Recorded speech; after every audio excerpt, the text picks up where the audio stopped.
The first question you're going to ask yourself is, what is CHD, the Council for Human Development, all about? And why should I even bother with it? What's different about it? What is it trying to achieve?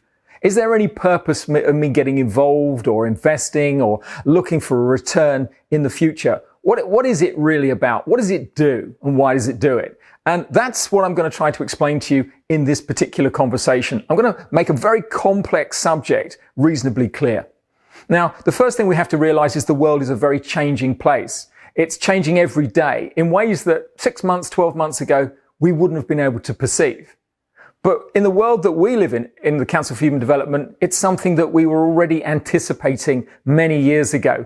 We knew that things were going to start to change in society with the way that people were going to have to change the way they looked at work, employment, government, economics. Every situation would have to change, and that would require the individual to have something called agile thinking.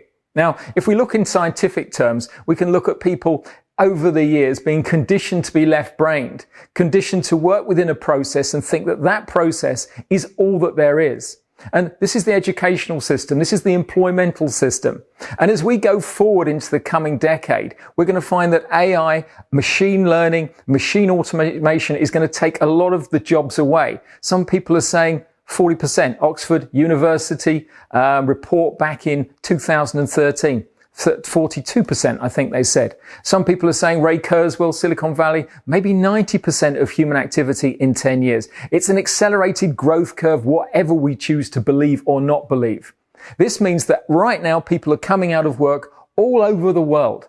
And they're coming out of work in established roles, legal, medical, banking, accountancy, transport. All of the things are going to change. And this is just how big it really is. Every part of our current employment system is basically left-brained. There's a very small amount of creativity involved in it. But our future as human beings is about creativity. Our future of interfacing with AI is our visionary capability, which we all have. Just go to sleep at night and look at your dreams and just see how expansive they are. Now, if you could bring that visionary capability into your daily life, just how different would life be?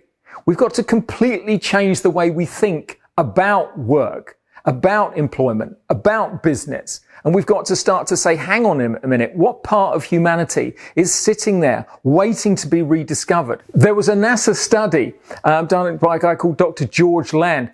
It was a study about innovation and creativity. And what he did was study 5-year-old children and found that 98% of them had a genius level of innovative and creative capacity. By the time people were 31, only 2% still retain that kind of level. So the big question for you is, can we re-engage that level of creativity so we can literally interface as the visionary architects of the future, or each and every one of us, with AI for the future? Now, that's the fundamental question that CHD answers, because we take people and we start to expand their mind, not by just 10%, 100%, but 1,000, 2,000%. It might sound unbelievable, but when you take the limitations away from somebody and put them through a process, which is introspection, guidance, and community, where they go from a position where they're learning something to becoming a trainer of another person, their mind expands exponentially. They have new creativity, new insight, new understanding. And some people call it hemispheric synchronization. It's an amazing feeling to have this. Our creativity goes really through the roof. For me as an individual, I was dyslexic. I could hardly write, let alone read a paragraph. But now I've written maybe 20 books, created many, many programs online. I would never have considered through my self-identification that I could ever have done that. And it was my self-identification that was my problem. The way my language patterns, my thought patterns were programming the supercomputer of my mind. This is what we start to train people in, and we have a specific mechanism to do it.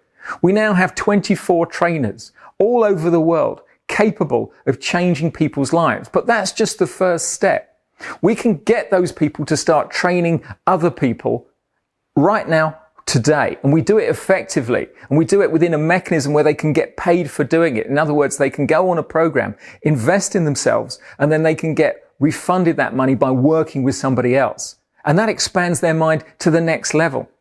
So we've got many, many layers to this, and it's a minimum viable product that's fundamentally working at the moment effectively.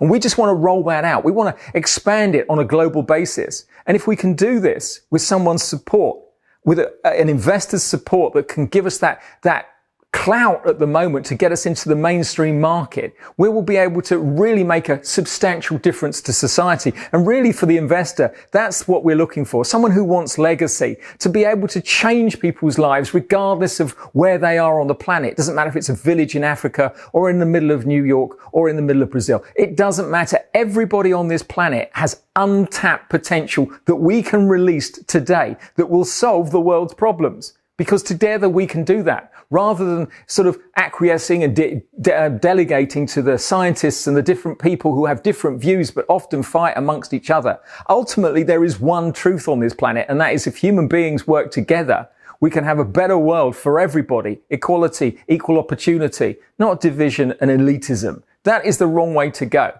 So there are two futures that we're looking at. One is a totalitarian situation supported by what's called a technocrat movement, which sees technology as the only way of evolving humanity. And the other is the consciousness movement, which allows us to start to think in bigger ways, the latent potential that has always been there, but then start to interface with AI as a partner, not as a subservient.